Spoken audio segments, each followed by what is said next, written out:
Call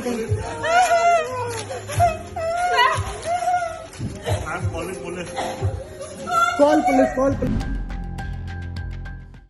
एक restaurant में mouth freshener खाने के बाद 5 लोग बीमार हो गए। माउथ फ्रेशनर खाने की वजह से उनके मुंह में जलन होने लगी और साथ ही मुंह से खून भी आने लगी और उल्टियां होने लगी। हरियाणा के गुरुग्राम से एक हैरान कर देने वाला मामला सामने आया है। एक रेस्टोरेंट में माउथ फ्रेशनर खाने से 5 लोगों की हालत बिगड़ गई। आनन फानन में सभी को एक निजी अस्पताल में भर्ती करवाया गया। पीड़ित की शिकायत के आधार पर रेस्टोरेंट संचालक के खिलाफ पुलिस ने एफआईआर दर्ज कर ली है और मामले की जांच कर रही है।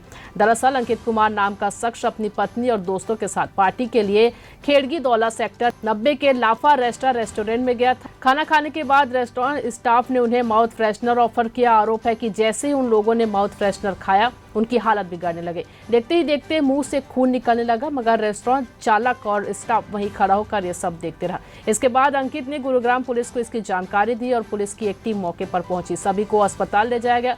वहां डॉक्टर को माउथ फ्रेशनर का पैकेट दिखाया गया, जिसे डॉक्टर ने सूखी बर्फ बताया। डॉक्टर के मुताबिक यह एक घातक एसिड है। इस बर्फ को बनाने के लिए पहले कार्बन डाइऑक्साइड को 109 डिग्री फ़ारेनहाइट तक ठंडा करके कंप्रेस किया जाता है, जिससे यह गैस बर्फ बन जाती है और इसकी शेप छोटे से या बड़े टुकड़ों में कन्वर्ट कर दी जाती है, और जो कि यह बेहद ही घातक होती है, जिससे व्यक्ति की मौत भी हो सकती है।